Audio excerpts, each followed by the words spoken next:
जय श्री राम।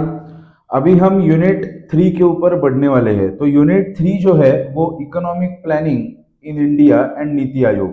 तो ये मॉड्यूल ए का जो थर्ड यूनिट है वो अभी हम को पढ़ना है और इसके बारे में हम डिस्कस करने वाले हैं। तो बेसिकली अभी इसका एक थोड़ा बैकग्राउंड मैं आपको पहले दे देता हूँ। बेसिकली इंडिया में जब हमको इंडिपेंडेंस मिला तो हमने 5 ईयर प्लानिंग का इकोनॉमिक प्लान सिलेक्ट किया। मतलब क्या कि हम 5 ईयर का टारगेट रखेंगे, उसके हिसाब से हम 5 ईयर का इकोनॉमिक प्लान तैयार करेंगे और वो इम्प्लीमेंट करना शुरू करेंगे। तो ऐसे 5 ईयर प्लान में हमने हमारा डेवलपमेंट किया, हमारा इकोनॉमिक प्लानिंग किया। लेकिन 2015 में ये कंसेप्ट गवर्नमेंट ने बंद किया और उसके जगह नीति आयोग का संगठन शुरू किया। तो इसका बेसिक रीजन यही था कि चलो शुरू से जो हम 5 ईयर प्लान कर रहे हैं वो उस टाइम में सुटेबल था, नो डाउट। लेकिन अब जब इतने थिंग्स डिफरेंटली चेंज हो रहे हैं, हर रोज कुछ नया चेंज इंडिया में हो रहा है, हर रोज कुछ नया चेंज पूरे विश्व में हो रहा है। तो अगर हम अभी से 5 साल का फोरकास्ट करेंगे तो वो आज जैसे 5 साल दिखने वाले हैं वो कल दिखेंगे, ऐसा कोई भरोसा नहीं है। इसलिए ये जो 5 साल का जो इकोनॉमिक प्लानिंग का कंसेप्ट था ये गवर्नमेंट ने पूरा निकाल दिया और उसके जगह नीति आयोग को बिठा दिया। तो नीति आयोग मतलब एक कमीशन है, एक टीम है जो प्राइम मिनिस्टर जो हमारे हैं नरेंद्र मोदी जी, वो उसके चेयरमैन होंगे और वो कुछ डिसीजंस पीरियोडिकली लेंगे फॉर द इकोनॉमिक प्लानिंग। मतलब जो 5 साल का जो फेज है ऐसे डिसीजंस अभी नहीं होंगे, हर रोज या जैसे रिक्वायरमेंट है वैसे हम डिसीजंस लेंगे और मीटिंग्स करके इकोनॉमिक प्लानिंग को डिसाइड करेंगे। तो 2015 तक हम लगातार 5 ईयर प्लान्स के हिसाब से चल रहे थे, लेकिन 2015 के बाद ये इकोनॉमिक प्लानिंग कंसेप्ट बंद हुआ 5 ईयर प्लान का और नीति आयोग उसके जगह आ गया। So that was the major change in the Indian economic planning. अभी इंडियन पर्सपेक्टिव के ऊपर बढ़ने से पहले हमें यह देखना है कि इकोनॉमिक प्लानिंग ये होता क्या है। तो एक बड़े इकोनॉमिस्ट है जिनका नाम है H.D. डिकिंसन। वो इकोनॉमिक प्लानिंग को बढ़िया से डिफाइन करते हैं। वो क्या बोलते हैं आपको लिखना है sir. It is economic decision. आपको इकोनॉमिक प्लानिंग मतलब क्या, इकोनॉमिक डिसीजन लेना है। वो क्या बोलते हैं, इकोनॉमिक प्लानिंग करना है मतलब आपको इकोनॉमिक डिसीजन लेना है। क्या डिसीजन लेना है कि आपको क्या और कैसे करना है, आपको क्या और कैसे करना है। So what and how much production and किसको एलोकेट करना है। तो कितना और कैसे, सॉरी, क्या और कैसे प्रोडक्शन करना है और किसको वो एलोकेट करना है, इसका जो डिसीजन होता है इसको हम बोलते हैं इकोनॉमिक प्लानिंग। फिर से मैं रिपीट करता हूं, व्हाट एंड हाउ, क्या और कैसे प्रोडक्शन करे और जो प्रोडक्शन हुआ है वो किसको एलोकेट करे। That is the logic of economic planning. Sir economic planning क्या होता है, तो इकोनॉमिस्ट H.D. डिकिंसन बोलते हैं कि आपको डिसीजन लेना है। क्या डिसीजन लेना है कि क्या हमें प्रोड्यूस करना है और कैसे प्रोड्यूस करना है, what to produce and how to produce. और एक बार प्रोडक्शन होने के बाद वो किसको एलोकेट करना है, मतलब एलोकेशन उसका कैसे होगा, डिस्ट्रीब्यूशन उसका कैसे होगा इन द इकोनॉमी। वो हम जब सोचते हैं तो उसको हम इकोनॉमिक प्लानिंग बोलते हैं।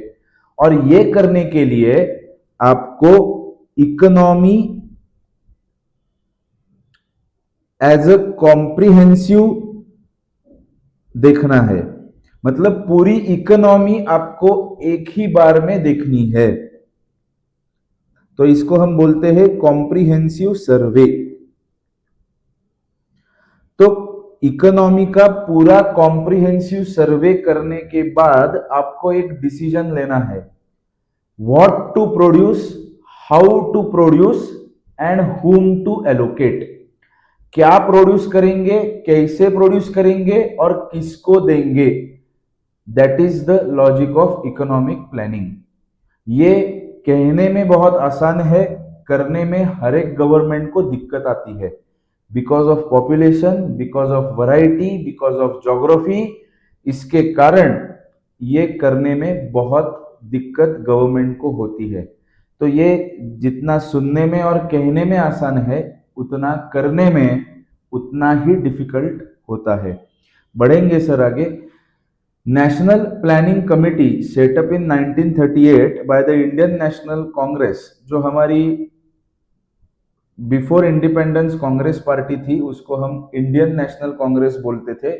उन्होंने भी इकोनॉमिक प्लानिंग का डेफिनेशन दिया है। तो बेसिकली उसका डेफिनेशन क्या कहता है, कोऑर्डिनेशन। तो वो क्या कहते हैं, इकोनॉमिक प्लानिंग ये कोऑर्डिनेशन होता है। किसका कोऑर्डिनेशन होता है, coordination of consumption, coordination of consumption production, coordination of consumption production investment. तो किसका होता है coordination, consumption production investment, trade and income distribution, trade and income distribution.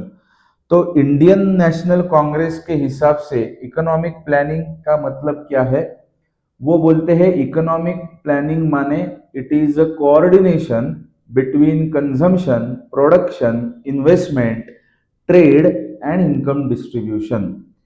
और वो भी कैसा कोऑर्डिनेशन करना है, इन अ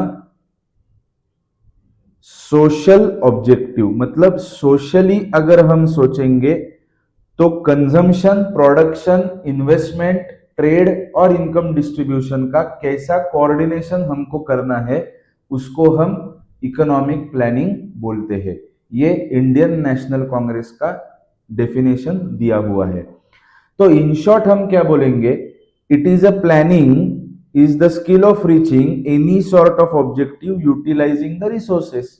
मतलब हमारे ऑब्जेक्टिव के हिसाब से हम हमारे रिसोर्सेस का यूज करके हम प्लानिंग करेंगे, दैट इज इकोनॉमिक प्लानिंग। बढ़ते हैं सर अगले पार्ट के ऊपर, टाइप्स ऑफ प्लानिंग। अभी प्लानिंग में बहुत सारे टाइप्स आते हैं, तो प्लानिंग का जो गोल होता है उसके हिसाब से हम टाइप्स उसके बना सकते हैं।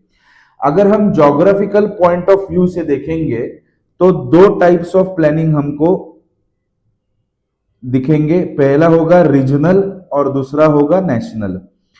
तो अगर ज्योग्राफिकल पॉइंट ऑफ व्यू से हम देखेंगे तो दो टाइप ऑफ प्लानिंग हम कर सकते हैं, एक रीजनल लेवल प्लानिंग कर सकते हैं और एक नेशनल लेवल प्लानिंग कर सकते हैं। मतलब अगर हम महाराष्ट्र के बारे में सोच रहे हैं तो महाराष्ट्र के बारे में आप प्लानिंग करेंगे तो वो रीजनल लेवल होगा, और पूरे इंडिया के बारे में करेंगे तो वो नेशनल लेवल होगा। तो that is the logic of geographical point. आगे बढ़ेंगे sir. From political point there are three types. एक होता है फेडरल, मतलब सेंट्रल, दूसरा होता है स्टेट और तीसरा होता है लोकल। तो अगर पॉलिटिकल पॉइंट ऑफ व्यू से हम देखेंगे तो प्लानिंग तीन टाइप के हो सकते हैं। एक सेंट्रल लेवल प्लानिंग हो सकता है जो सेंट्रल गवर्नमेंट करेगी, एक स्टेट लेवल प्लानिंग हो सकता है जो स्टेट गवर्नमेंट करेगी, और एक लोकल लेवल प्लानिंग हो सकता है जो लोकल अथॉरिटी करेगी, मतलब पीएमसी, म्यूनिसिपल कॉरपोरेशन, जिला परिषद, नगर परिषद, ये सब प्लानिंग करेंगे। तो अगर पॉलिटिकल के हिसाब से देखना है तो तीन है, फेडरल, स्टेट और लोकल। अगर पार्टिसिपेशन पॉइंट ऑफ व्यू से देखना है तो दो टाइप ऑफ प्लानिंग हमको समझ में आएंगे, पहला है सेंट्रलाइज्ड और दूसरा है डिसेंट्रलाइज्ड। पहला है सेंट्रलाइज्ड और दूसरा है डिसेंट्रलाइज्ड। सो अगर पार्टिसिपेशन पॉइंट ऑफ व्यू से हम देखेंगे तो हम सेंट्रलाइज और डिसेंट्रलाइज ऐसे बोल सकते हैं। Similarly planning can be sectoral which focuses on single sector of the economy and spatial focuses on development in the geographical context। so एक प्रकार इसमें है वो है सिंगल सेक्टर फोकस्ड और स्पेटियल माने development in the total economy. तो ऐसे भी प्लानिंग हो सकता है। अभी आगे बढ़ेंगे सम की फॉर्म्स ऑफ प्लानिंग। तो पहला जो प्लानिंग का फॉर्म है वो है रीजनल प्लानिंग। पहला जो फॉर्म है वो है रीजनल प्लानिंग। ये शुरू करने वाली जो पहली कंट्री थी वो थी यूएसए। तो रीजनल प्लानिंग का कंसेप्ट किसने पहले इंप्लीमेंट किया, तो वो यूएसए ने रीजनल प्लानिंग का कंसेप्ट इंप्लीमेंट किया और उनको बहुत बड़ी सक्सेस भी उसमें मिल रही थी। तो बेसिकली उसका मतलब यही था कि आप रीजनल लेवल से प्लानिंग करो। तो रीजनल लेवल का प्लानिंग आपको करना है तो हर एक रीजन का अलग अलग इकोनॉमिक प्लान आप कर लो। तो उसके कारण क्या होगा, वाइड ज्योग्राफिकल एरिया कवर होगा, वाइड ज्योग्राफिकल एरिया कवर होगा। अभी हर एक ज्योग्राफिकल एरिया अलग है। फॉर एग्जाम्पल पुणे का अगर हम देखेंगे तो अलग ज्योग्राफिकल एरिया है, मुंबई का देखेंगे अलग ज्योग्राफिकल एरिया है, दिल्ली का देखेंगे अलग ज्योग्राफिकल एरिया है। तो अगर आपने आपके रीजनल लेवल के हिसाब से प्लानिंग किया तो वो ज्यादा बढ़िया रहेगा और उसके कारण ज्यादा अच्छा प्लानिंग हो सकता है। ऐसे यूएसए का थिंकिंग था तो उन्होंने रीजनल प्लानिंग अपने देश में शुरू किया था। जो दूसरा प्लानिंग बोलते हैं उसको हम नेशनल लेवल प्लानिंग बोलते हैं। तो वो पहले शुरू किया रशिया ने। तो पहले जो यूनाइटेड रशिया हुआ करती थी उसने पहले नेशनल प्लानिंग शुरू किया और उन्होंने पहले 5 ईयर प्लान कंसेप्ट निकाला। तो Russia was the first country to implement 5 year plan. तो उन्होंने पहले 5 ईयर प्लान का कंसेप्ट इंट्रोड्यूस किया और अपने देश में इंट्रोड्यूस किया। तो बेसिकली नेशनल लेवल मतलब मैं रीजन को इंपॉर्टेंस नहीं दूंगा बॉस, मैं पूरे देश को इंपॉर्टेंस दूंगा। रीजनल लेवल में मैं रीजन को इंपॉर्टेंस दे रहा हूं, लेकिन नेशनल लेवल में मैं पूरे देश को इंपॉर्टेंस दे रहा हूं। इसका मतलब नेशनल प्लानिंग। तो प्लानिंग एट नेशनल लेवल ये आपको लिखना है boss, planning at national level, planning at national level और नेशनल पर्सपेक्टिव। ये नेशनल पर्सपेक्टिव के हिसाब से आपको प्लानिंग करना है, ये नेशनल पर्सपेक्टिव के हिसाब से आपको प्लानिंग करना है। बढ़ेंगे सर आगे। अभी ये क्यों करना है, मतलब इकोनॉमिक प्लानिंग क्यों जरूरी है, उसके ऑब्जेक्टिव्स क्या है। तो क्यों हम नेशनल प्लानिंग करते हैं या इकोनॉमिक प्लानिंग करते हैं। तो पहला कारण है इकोनॉमिक ग्रोथ। हमको अगर इकोनॉमिक ग्रोथ लानी है तो हमको प्लानिंग करना पड़ेगा। तो अगर इकोनॉमिक ग्रोथ हमको लानी है वो भी सस्टेनेबल इकोनॉमिक ग्रोथ, हमको क्या लानी है, सस्टेनेबल इकोनॉमिक ग्रोथ हमको लानी है। तो इकोनॉमिक ग्रोथ अगर लानी है तो हमको प्लानिंग करना पड़ेगा। दूसरा जो है वो है पॉवर्टी एलिमिनेशन, पॉवर्टी एलिमिनेशन। अगर हमको पॉवर्टी को मिटाना है तो हमको प्लानिंग करना पड़ेगा। तो पॉवर्टी मतलब इक्वेलिटी लाना पड़ेगा हमको सर, इक्वेलिटी लाना पड़ेगा। तो हमको क्या लाना पड़ेगा सर, इक्वेलिटी लाना पड़ेगा, इक्वल डिस्ट्रीब्यूशन हमको करना पड़ेगा, तभी जाके पॉवर्टी एलिवेट हो सकती है, एलिमिनेट हो सकती है। अगला जो पॉइंट है वो है एम्प्लॉयमेंट जनरेशन। अगर हमको ज्यादा से ज्यादा अगर एम्प्लॉयमेंट जनरेट करना है तो उसके लिए भी इकोनॉमिक प्लानिंग की जरूरत होगी। अगला पॉइंट है social justice, social justice and reducing inequality, and reducing inequality. तो हमको अगर इनइक्वालिटी को हटाना है, सोशल जस्टिस को लाना है, तो हमको इकोनॉमिक प्लानिंग करना पड़ेगा। यह हमको किस लेवल पे लाना है, इंटरपर्सनल लेवल पे भी लाना है और इंट्रापर्सनल लेवल पे भी लाना है। मतलब जेंडर का भी इक्वेलिटी होना चाहिए और पर्सन्स का भी इक्वेलिटी होना चाहिए, दैट इज सोशल जस्टिस। अगला जो ऑब्जेक्टिव है वो है सेल्फ रिलायंट। अगर हमारे देश को हमें सेल्फ रिलायंट बनाना है हमें हमको सक्षम बनाना है तो इकोनॉमिक प्लानिंग जरूरी है। और जो लास्ट रीजन है वो है मॉडर्नाइजेशन ऑफ द इकोनॉमी। अगर हमको मॉडर्नाइजेशन लाना है तो हमको इकोनॉमिक प्लानिंग करना पड़ेगा। अगर हमको मॉडर्नाइजेशन लाना है तो हमें इकोनॉमिक प्लानिंग करना पड़ेगा। बढ़ेंगे सर आगे अगले कंसेप्ट के ऊपर। अभी हम इंडियन पर्सपेक्टिव के ऊपर बढ़ रहे हैं। अभी by 1930 there was a political agreement that independent India would be a planned economy। तो पहले ही ये कांग्रेस ने तय किया था, हमारे फ्रीडम फाइटर्स ने ये तय किया था कि जब हमको इंडिपेंडेंस मिलेगा तब हम प्लान्ड इकोनॉमी के तौर से काम करेंगे, हम प्लानिंग करेंगे और फिर इकोनॉमिक डिसीजंस लेंगे। ऐसे ही हड़बड़ी में डिसीजंस नहीं होंगे। तो पहले जो इंडिपेंडेंस की चर्चा हो रही थी तो उसमें ही ये डिसीजन हुआ था कि हम प्लान्ड इकोनॉमी से प्लान्ड इकोनॉमी हिसाब से काम करेंगे। प्लान्ड इकोनॉमी हम है ऐसे काम हम शुरू करेंगे। By 1950 India began economic planning. लेकिन हमको इंडिपेंडेंस ही मिला 1947 में, तो हमारा इकोनॉमिक प्लानिंग शुरू हुआ 1950 में। Post independent India started socio economic planning has been directed by 5 year plans. तो हमारा जो प्लानिंग था वो 5 ईयर प्लान्स के हिसाब से चलता था। तो हम 5 साल का विजन रखते थे, उसके हिसाब से इकोनॉमिक प्लान बनाते थे और फिर वो जाके इंप्लीमेंट करते थे। तो फिर से 5 साल खत्म होने के बाद अगला प्लान होता था, फिर इंप्लीमेंटेशन होता था। तो ये रशिया का जो मॉडल है 5 ईयर प्लान का, वो हमने भी अडॉप्ट कर लिया था। अभी क्या हुआ, कुछ बीच के जो ईयर्स है उसमें वॉर्स हुए, कुछ प्रॉब्लम्स इंडिया फेस कर रही थी। उसके लिए हमने क्या किया, प्लैंड हॉलीडे का कंसेप्ट निकाला। मतलब फॉर एग्जांपल जब 1971 में वॉर हुआ था इंडिया पाकिस्तान का, तो सिचुएशन ऐसी नहीं थी कि अभी हम इकोनॉमिक प्लानिंग करते बैठे, हमको वॉर देखना था, हमको वॉर में विक्ट्री लाना था। तो उसके कारण 5 ईयर प्लान को रुकवा दिया और उसमें प्लैंड हॉलीडेज कंसेप्ट लाया। मतलब क्या, 1 साल का प्लान अभी हम सोचेंगे, फिर जैसे वॉर खत्म होगा फिर से हम 5 ईयर प्लान इंप्लीमेंट करेंगे। That is plan holiday. देखेंगे sir, in unusual years of wars and other such crisis India opted early plan. मतलब 1 साल का प्लान बनाया, उसको हम बोलते हैं प्लान हॉलीडेज। उसको हम क्या बोलते हैं सर, प्लान हॉलीडेज।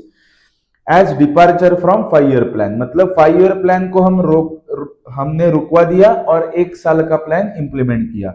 बढ़ेंगे सर आगे। इन 2015 जीओआई एस्टेब्लिश्ड नीति आयोग। ये आपको लिख के लेना है, ये इंपॉर्टेंट है सर। नीति आयोग, नीति आयोग का मतलब क्या है, national institution for transforming India. National institution for transforming India. तो इंडिया को अगर ट्रांसफॉर्म करना है तो अभी 5 साल का प्लान नहीं चलने वाला, क्योंकि हर रोज कुछ ना कुछ नए बदल हो रहे हैं।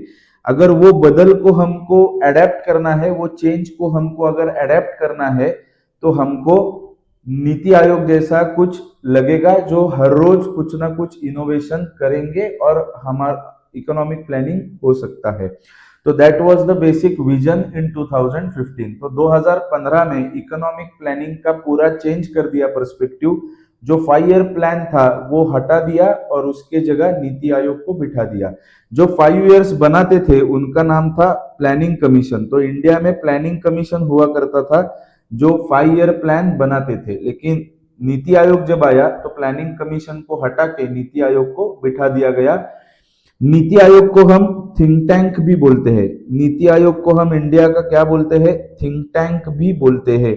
Niti Aayog is also known as think tank of India, is also known as think tank of India. तो थिंक टैंक माने innovation, continuous innovation and continuous transformation. ये करने के लिए हमने नीति आयोग तैयार किया है। अभी हम कुछ 5 ईयर प्लान्स के बारे में देखेंगे। इसमें ज्यादा कुछ नहीं करना है आपको, खाली 2-3 वर्ड्स में दूंगा, वो आपको लिख के लेना है कि वो 5 ईयर प्लान में क्या नया कुछ हुआ और उसका कितना असर पड़ा, तो वो 2-3 शब्दों में ही हमको लिखना है, जो इंपॉर्टेंट है उतना ही लिखना है। तो जो पहला 5 ईयर प्लान था, फर्स्ट 5 ईयर प्लान, वो 1951 से लेके 1956 तक था। तो उसमें हमने क्या देखा, ऑब्जेक्टिव्स एग्रीकल्चर। तो इसमें हमने agriculture, food self sufficiency, food self sufficiency ये हमारा ऑब्जेक्टिव था, फूड सेल्फ सफिशिएंसी। तो ये हमारा ऑब्जेक्टिव था। इसमें हमने आईआईटीज का निर्माण किया, आईआईटीज वेयर एस्टेब्लिश्ड। तो 5 आईआईटीज वेयर एस्टेब्लिश्ड, ये कुछ पहले जो इंपॉर्टेंट डेवलपमेंट हुई, तो वो 5 आईआईटीज एस्टेब्लिश हुए थे असेसमेंट में। सेकंड 5 ईयर प्लान जो आया वो था 1956 से लेके 1961 तक। जो दूसरा जो आया वो इसके लिए था। उसमें जो ऑब्जेक्टिव रखा था गवर्नमेंट ने, वो फास्ट इंडस्ट्रियलाइजेशन का रखा था, इंडस्ट्रियलाइजेशन। तो फास्ट इंडस्ट्रियलाइजेशन हमको अचीव करना था, और कैपिटल गुड्स और हेवी गुड्स के ऊपर फोकस था, capital goods and heavy goods, heavy industry ऐसा आप बोल सकते हो। तो हेवी इंडस्ट्री का निर्माण करने का ऑब्जेक्टिव सेकंड 5 ईयर में हमारा था। इसमें कुछ आपको लिखना नहीं है, असेसमेंट में छोड़ देना है, कुछ लिखने की जरूरत नहीं है। आगे बढ़ेंगे, third 5 year plan. Third 5 year plan कहां से कहां तक था, 1961 से लेके 1965 तक था। तो थर्ड 5 ईयर प्लान जो था वो 1961 से लेके 1951 तक, 65 तक था, 61 से लेके 65 तक था। तो इसमें हमने क्या देखा, ऑब्जेक्टिव रखा, increasing industry output, increasing industry and agriculture productivity, industry and agriculture productivity. तो इंडस्ट्री और एग्रीकल्चर प्रोडक्टिविटी बढ़ाने का ऑब्जेक्टिव हमने इसमें रखा था। तो इसमें भी आपको कुछ लिखने की जरूरत नहीं है। आगे बढ़ेंगे सर। चौथा जो है वो प्लान हॉलिडे था, प्लान हॉलिडे। चौथा जो प्लान था वो प्लान हॉलिडे था, 1966 से लेके 1969 तक। तो 1966 से लेके 1969 तक हर एक साल प्लान हुआ था, और वो प्लान हॉलिडेज के तौर पे इम्प्लीमेंट किया गया। तो उसमें ज्यादा कुछ हुआ नहीं, बेसिकली मेन फोकस तो अगेन एग्रीकल्चर के ऊपर ही था। तो एग्रीकल्चर के बारे में ही सब लोग सोच रहे थे। फिर आया fourth 5 year plan. Fourth 5 year plan वो 1969 से लेके 1974 तक था। उसमें गाडगिल स्ट्रेटेजी, गाडगिल स्ट्रेटेजी ये इंपॉर्टेंट है। गाडगिल स्ट्रेटेजी का इंप्लीमेंटेशन हुआ था रिलेटिंग टू सेल्फ सफिशिएंसी। तो ये ऑब्जेक्टिव रखा था गवर्नमेंट ने कि हमको सेल्फ सफिशिएंट होना है, that was their main objective. और इसमें इंडो पाक वॉर भी हुआ था, इंडो पाक वॉर, तो ये इसमें ही हुआ था इंडो पाक वॉर, वो हमने जीता भी था अच्छे से। सो that was the fourth 5 year plan. बढ़ेंगे सर आगे फिफ्थ 5 ईयर प्लान के ऊपर। फिफ्थ 5 ईयर प्लान, तो वो क्या बोलता है, अगेन एग्रीकल्चर के ऊपर हमने, वो कहां से कहां तक था, 1974 से लेके 1979 तक था, अगेन एग्रीकल्चर ही था उसमें।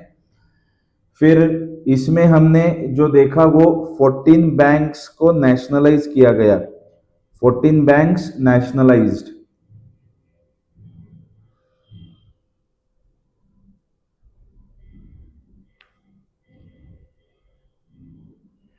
14 बैंक्स वेयर नेशनलाइज्ड, और इसमें ही ग्रीन रिवॉल्यूशन की कंसेप्ट इंप्लीमेंट हुई थी, इसमें ही ग्रीन रिवॉल्यूशन की कंसेप्ट इंप्लीमेंट हुई थी। फिर आया सिक्स्थ 5 ईयर प्लान, वो कहां से कहां तक था, 1980 से लेके 1985 तक था। इसमें हमने गरीबी हटाओ ये नारा लगाया था, गरीबी हटाओ, गरीबी हटाओ ये नारा हमने लगाया था। तो उसमें भी कुछ असेसमेंट में लिखना नहीं है। आगे बढ़ेंगे, seventh 5 year plan. Seventh 5 year plan कहां से कहां तक था, 1985 से लेके 1990 तक था। इसमें हमने जो देखा वो सोशल जस्टिस, तो सोशल जस्टिस आना चाहिए, ये हमने देखा। फिर इकोनॉमिक प्रोडक्टिविटी बढ़नी चाहिए, इकोनॉमिक प्रोडक्टिविटी हमको बढ़ानी है, तो उसका वो बेसिकली ऑब्जेक्टिव था। इसमें हमने एक योजना शुरू की, जवाहर रोजगार योजना, जवाहर रोजगार योजना। तो ये एम्प्लॉयमेंट को बढ़ावा देने के लिए एक स्कीम शुरू की गई, उसका नाम है जवाहर रोजगार योजना। बढ़ेंगे सर आगे। फिर आए एनुअल प्लान्स, एनुअल प्लान्स 1989 से 1991 तक। तो इसमें हमने क्या हुआ, बेसिकली इसमें हमारा गवर्नमेंट फ्रीक्वेंटली चेंज हो रहा था, किसी को भी मेजोरिटी नहीं थी, तो बार बार गवर्नमेंट चेंज हो रहे थे, पॉलिटिकल एनवायरनमेंट पूरा डिस्टर्ब था।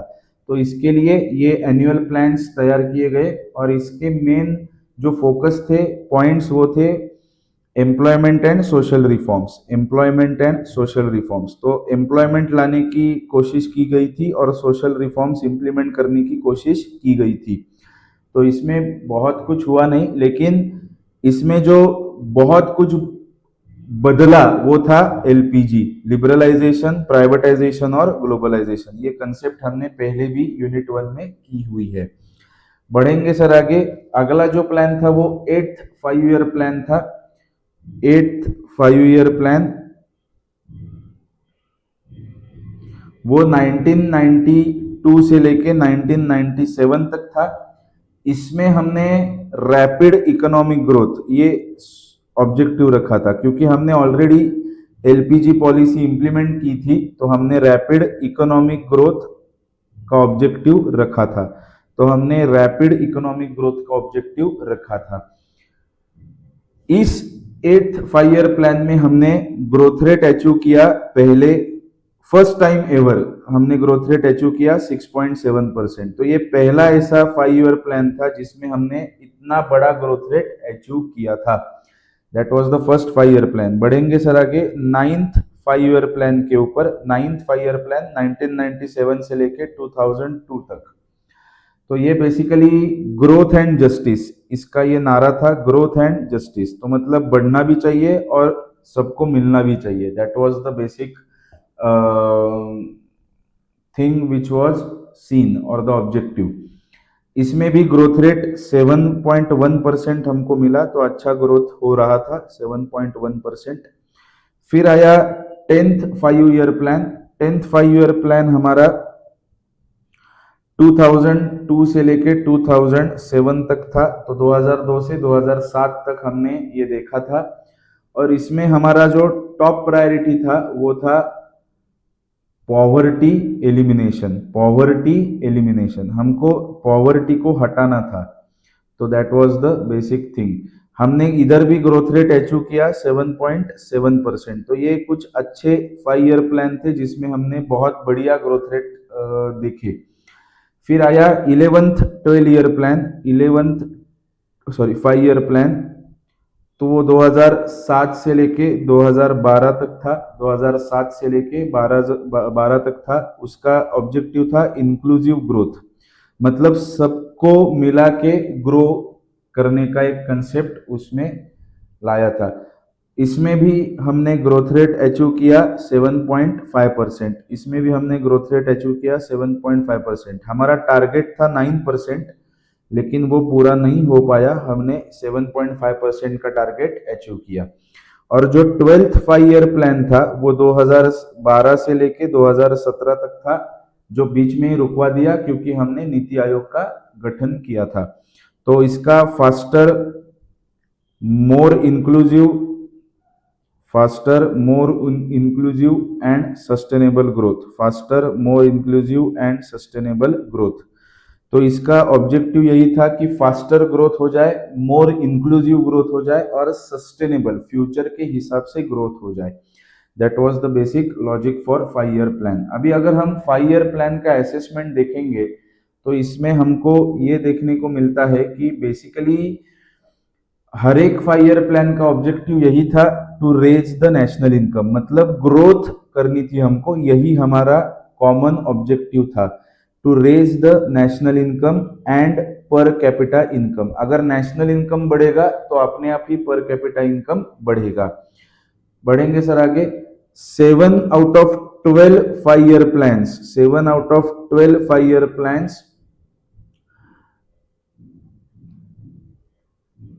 shown lesser growth rate। तो जो 12 5 year प्लान्स थे उसमें से 7 5 year प्लान्स ने लेसर ग्रोथ रेट दिखाया, तो लेसर ग्रोथ रेट हुआ था। बढ़ेंगे सर आगे। Massive fluctuations were another aspect of growth story. Negative per capita income growth has recorded in time such as 1971 72 91 92। सबसे ज्यादा जो इंडस्ट्री वोलाटाइल थी वो थी agriculture. Agri was most volatile. Volatile माने बदलती रहती थी, आज ग्रोथ है, कल निगेटिव है, परसों पॉजिटिव, फिर से निगेटिव, ऐसा ऊपर नीचे होता रहता था। But sustained efforts have enabled India to achieve not only self sufficiency, हमने अभी सेल्फ सफिशिएंसी तो अचीव कर ली है, एंड ऑल्सो लीडिंग एक्सपोर्टर, अभी हम लीडिंग एक्सपोर्टर भी बन रहे हैं। तो बार बार एफर्ट्स लेने के कारण हम सेल्फ सफिशिएंट भी हो चुके हैं और अभी हम लीडिंग एक्सपोर्टर भी बन चुके हैं। Engineering attempts exports amounts to 86% of the total merchandise exports. जो मेरा गुड्स का एक्सपोर्ट होता है उसमें से 86% तो इंजीनियरिंग गुड्स का एक्सपोर्ट अभी हो रहा है। बढ़ेंगे सर अगले कंसेप्ट के ऊपर जो बहुत ही इंपॉर्टेंट है, वो है national institute for transforming India. National institute for transforming India, उसको शॉर्ट में हम बोलते हैं नीति आयोग। एस्टेब्लिश्ड ऑन, ये आपको याद रखना है, 1 जनवरी 2015 by the resolution in the union cabinet, replaced planning commission. जो पहले प्लानिंग कमीशन हुआ करता था उसको हटा दिया और उसके जगह नीति आयोग का संगठन हुआ था।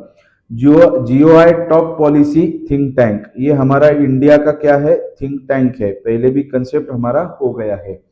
Offers both directional and policy suggestions, मतलब हमारे गवर्नमेंट को क्या करना चाहिए और वो कैसे करना चाहिए, ये दोनों के सजेशंस नीति आयोग प्रोवाइड करता है।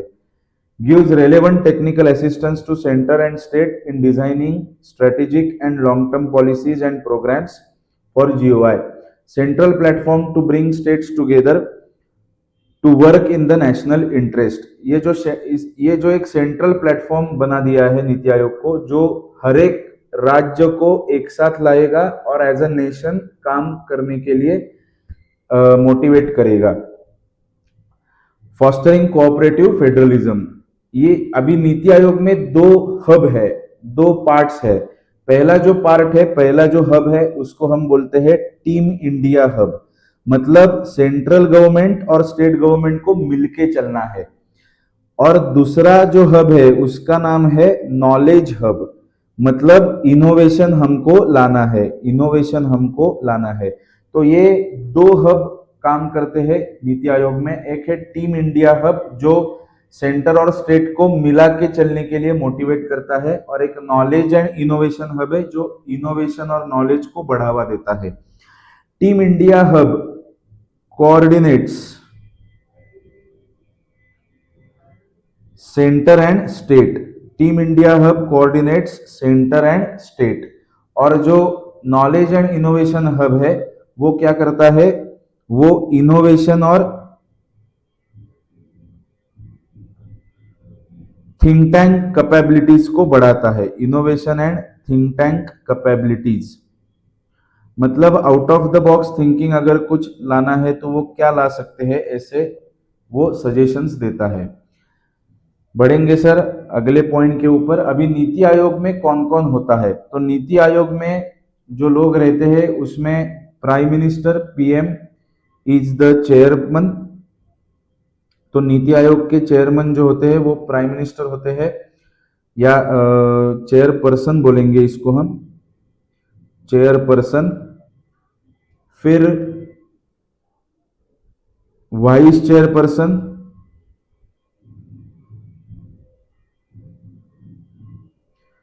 सीएम ऑफ स्टेट्स, हर एक स्टेट के जो चीफ मिनिस्टर्स होते हैं वो भी इसके टीम में है। फिर governor of Andaman and Nicobar, क्योंकि उधर स्टेट गवर्नमेंट नहीं है इसलिए governor of A and N, तो अंडमान और निकोबार आइलैंड्स के जो गवर्नर है वो भी इसके पार्ट है। और एक्स ऑफिशियो मेंबर्स, मतलब जो गवर्नमेंट के ऑफिशियल मेंबर्स है वो भी इसके मेंबर्स होंगे। तो बेसिकली इसके चेयरपर्सन कौन है? ऑब्वियसली प्राइम मिनिस्टर होंगे, वाइस चेयरपर्सन होंगे, फिर हर एक स्टेट के चीफ मिनिस्टर इसका पार्ट होंगे, और जो गवर्नर है अंडमान निकोबार आइलैंड के वो भी इसका पार्ट होंगे, और जो एक्स ऑफिशियो मेंबर्स है, गवर्नमेंट के जो मेंबर्स है वो भी इसका पार्ट होंगे। अभी इनके फंक्शंस क्या है, नीति आयोग करता क्या है? तो नीति आयोग पहले जो करता है वो है vision of development, vision of development. तो डेवलपमेंट करने के लिए जो विजन चाहिए वो देता है। फिर स्टेट पार्टिसिपेशन, वो स्टेट का पार्टिसिपेशन बढ़ाने के बारे में सोचता है, स्टेट का पार्टिसिपेशन बढ़ाने के बारे में सोचता है। फिर कोऑपरेटिव फेडरलिज्म, वो कोऑपरेटिव फेडरलिज्म के बारे में भी बोलता है, मतलब स्टेट और सेंटर में कोऑर्डिनेशन अच्छा होना चाहिए। फिर विलेज लेवल प्लान्स, मतलब खाली बड़े शहरों के लिए प्लान्स नहीं होते, विलेज लेवल से प्लान बनाए जाते हैं for development, village level plans for development. तो रूट लेवल से वो काम करते हैं, रूट लेवल से प्लान्स तैयार करते हैं। फिर नेशनल सिक्योरिटी, नेशनल सिक्योरिटी भी इनका एक फंक्शन है, वो भी देखना इनका फंक्शन होता है, नेशनल सिक्योरिटी। फिर होता है वो है segments, special segments of the society. अगर कुछ ऐसे सेगमेंट्स होंगे सोसाइटी के जो डेंजर में है, जिनको कुछ बड़ी दिक्कत है, तो उनके बारे में वो अलग से सोचेंगे। Special segment of society, society माने special segment of the nation. बाद में जो आएगा वो है कोलैबोरेशन, कोलैबोरेशन। फिर नेशनल एंड इंटरनेशनल लेवल, मतलब नॉट ओनली नेशनल लेवल पे इनका काम है, इंटरनेशनली भी इनका उतना ही काम है, हमारे देश को रिप्रेजेंट करने का उतना ही काम उनको इंटरनेशनल लेवल पे है। फिर जो बात होती है वो है टेक्नोलॉजी एडवांसमेंट, टेक्नोलॉजी एडवांसमेंट, ये भी ये देखते हैं, हमारी टेक्नोलॉजी एडवांस होनी चाहिए, हमेशा कुछ ना कुछ उसमें डेवलपमेंट्स होने चाहिए। So these are the functions of the Niti Aayog. अभी अगले कंसेप्ट के ऊपर जाते हैं। अभी प्लानिंग कमीशन और नीति आयोग में क्या डिफरेंस है फिर? तो बेसिकली प्लानिंग कमीशन जो होता था उसका जो अकाउंटेबिलिटी है वो उतना नहीं था, क्योंकि वो 5 ईयर का प्लान बनाते थे और फिर इम्प्लीमेंट होगा नहीं होगा वो अलग बात थी। लेकिन नीति आयोग में बहुत ज्यादा अकाउंटेबिलिटी देखी जाती है। तो इसका एक बढ़िया डिफरेंस है वो है प्रमोटिंग अकाउंटेबिलिटी। तो अकाउंटेबिलिटी बढ़ाने के लिए नीति आयोग काम करता है, तो उनके एक्शंस दिखते हैं, प्लानिंग कमीशन के एक्शंस दिखते नहीं थे, तो वो प्रॉब्लम होता था। दूसरा जो है वो है कोऑपरेटिव फेडरलिज्म, मतलब जो सेंट्रल और स्टेट का जो रिलेशन है वो अच्छा होना चाहिए, ये भी नीति आयोग देखता है, ये प्लानिंग कमीशन नहीं देखता था। और तीसरा जो है वो है promoting innovation. Planning commission innovation के बारे में कभी सोचा नहीं था, लेकिन नीति आयोग हमेशा इनोवेशन के बारे में सोचता रहता है। अभी जब इंडिया 75 इयर्स इंडिपेंडेंस हमको हुए थे, तो नीति आयोग ने कुछ विजन रखा था, विजन बहुत बड़ा था। हमारे लिए जो इम्पोर्टेंट पॉइंट्स है वो ही हम लिखने वाले हैं। तो उन्होंने एक अच्छा विजन रखा था एग्रीप्रीनियर्स, उन्होंने क्या लिखा था? एग्रीप्रीनियर्स, मतलब खाली एग्रीकल्चर को सेल मत करो, आप उसमें से कुछ एंटरप्रेन्योरशिप डेवलप करो, दैट इज एग्रीप्रीनियर्स। फिर उन्होंने और एक कंसेप्ट लिखा था उसका नाम था ई नेशनल एग्रीकल्चर मार्केट्स। ई नेशनल एग्रीकल्चर मार्केट्स मतलब क्या है, जो लोकल एपीएमसी होती है, एग्रीकल्चर प्रोड्यूस कमिटी, तो उसको हटा के, एग्रीकल्चर प्रोड्यूस मार्केटिंग कमिटी को हटा के ई नेशनल मार्केट, ई नेशनल एग्रीकल्चर मार्केट को बिठाना। क्योंकि उससे क्या होगा, हमारा जो फार्मर है वो कहीं पे भी जाके उसके एग्रीकल्चर प्रोड्यूस सेल कर सकेगा। ये उसका बेसिकली रीजन था। तो ये एक बड़ा उन्होंने देखा था कि ई नेशनल एग्रीकल्चर मार्केट को बिठाएंगे और रिप्लेस करेंगे, किसको रिप्लेस करेंगे, APMC, agriculture produce marketing committee, agriculture produce marketing committee को हटा के हमें ई नेशनल एग्रीकल्चर मार्केट को लगाना है। ये इनका विजन था।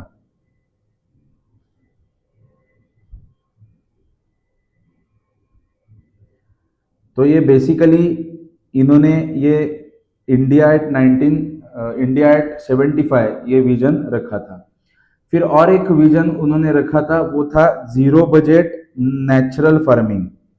जीरो बजट नेचुरल फार्मिंग मतलब ऑर्गेनिक भी और नेचुरल फार्मिंग भी, और उसका बजट भी जीरो, मतलब क्या, कम से कम कॉस्ट में अच्छा नेचुरल फार्मिंग आप कर सकोगे। जीरो बजट नेचुरल फार्मिंग ये कंसेप्ट उन्होंने इंट्रोड्यूस किया था। फिर एक कंसेप्ट उन्होंने निकाला, वो था एक्सप्लोर इन इंडिया। मतलब जो ऐसे भाग है इंडिया के जो अभी भी अनएक्सप्लोर्ड है, जिधर बहुत ज्यादा पोटेंशियल हो सकता है, उधर आप एक्सप्लोर करो। खास करके मिनरल्स के लिए, मतलब जो अंदर से हम मिनरल्स निकालते हैं उसके लिए आप एक्सप्लोर करो, क्योंकि इंडिया में भी बहुत सारे ऐसे जगह है जहां पे आपको ये एक्सप्लोरेशन हो सकता है। फिर अगला जो कॉन्सेप्ट उन्होंने दिया वो एक था जिसका नाम था भारत नेट प्रोग्राम, जो लगभग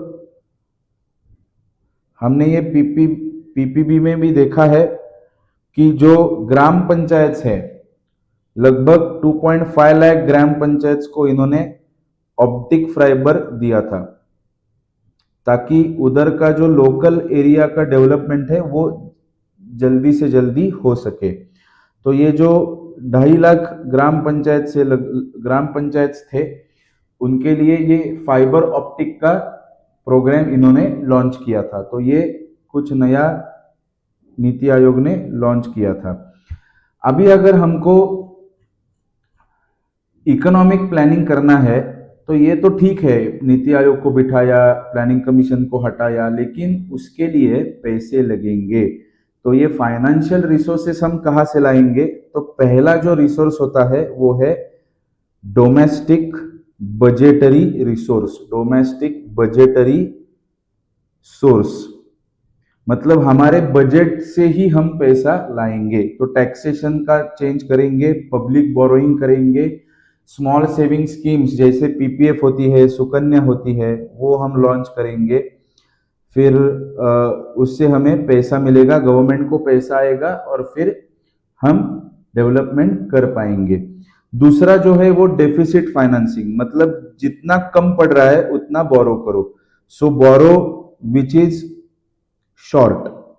डेफिसिट फाइनेंसिंग को हम क्या बोलते हैं? Borrow which is short. तो वो कहां से बोरो करेंगे? पब्लिक से बोरो करेंगे सर, फॉरेन से बोरो करेंगे और आरबीआई से पैसा विड्रॉ करेंगे, आरबीआई से कैश विड्रॉ करेंगे। तो ये भी हो सकता है। तो इसको हम बोलते हैं डेफिसिट फाइनेंसिंग। तीसरा जो हमको रिसोर्स अवेलेबल है वो है फॉरेन असिस्टेंस। मतलब जो फॉरेन के कुछ कंट्रीज होती है या कुछ गवर्नमेंट्स होती है या कुछ लोग होते हैं, उनसे हम असिस्टेंस ले। तो बेसिकली ये कहाँ पे हम देखते हैं? एफडीआई में होता है। FDI foreign direct investments, foreign direct investments. तो बाहर के लोग इंडिया में आके इन्वेस्टमेंट करते हैं, जिसको हम बोलते हैं फॉरेन डायरेक्ट इन्वेस्टमेंट्स। वो computer hardware, software, service sector, इसमें हम करते हैं। Assistance can also be taken from international monetary fund. हम इंटरनेशनल मॉनेटरी फंड से भी पैसा मांग सकते हैं। International monetary fund, world bank, इनसे भी हम पैसा मांग सकते हैं।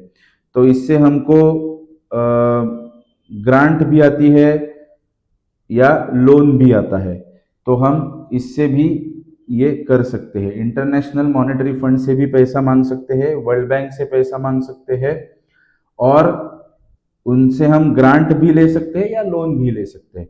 तो बेसिकली इकोनॉमिक प्लानिंग करने के लिए कुछ ना कुछ तो पैसे लगेंगे। तो इसके लिए हमारे पास तीन सोर्सेस है। एक तो हमारा खुद का बजट, दूसरा डेब्ट फाइनेंसिंग, और तीसरा फॉरेन असिस्टेंस। तो इस रिसोर्सेस के ऊपर हम इकोनॉमिक प्लानिंग कर सकते हैं। तो ये बात अलग है कि कौन प्लानिंग कर रहा है, लेकिन प्लानिंग के लिए जो पैसा लगेगा वो कहाँ से आ रहा है, तो वो तीन सोर्सेस से आता है। डोमेस्टिक बजटरी सोर्स, फिर डेफिसिट फाइनेंसिंग, और फॉरेन असिस्टेंस। तो ये हमारा यूनिट 3 जो है ये यहाँ पे कंप्लीट हो चुका है। तो बेसिकली हमने यूनिट 3 में क्या क्या देखा, तो बेसिकली हमने यूनिट 3 में देखा कि पहले इकोनॉमिक प्लानिंग क्या होता है, फिर इकोनॉमिक प्लानिंग के टाइप्स कौन कौन से होते हैं, फिर उनके ऑब्जेक्टिव्स क्या होते हैं, फिर हमारा जो इंडिया में इकोनॉमिक प्लानिंग हुआ करता था उसका हिस्ट्री हमने देखा, तो 5 ईयर प्लान वगैरह। फिर 5 ईयर प्लान होने के बाद हमने असेसमेंट ऑफ 5 ईयर प्लान देखा, फिर नीति आयोग का कंसेप्ट हमने देखा, फिर नीति आयोग और प्लानिंग कमीशन का जो डिफरेंस है वो हमने पढ़ा, और फिर हमने देखा कि ये जो फंडिंग लगेगा वो कहाँ से आएगा। तो हमने यूनिट 3 जो है वो कंप्लीट कर दिया है। अभी अगले सेशन में हम, अगले वीडियो में हम यूनिट 4 देखेंगे जो एमएसएमई और प्रायोरिटी सेक्टर के ऊपर रहने वाला है।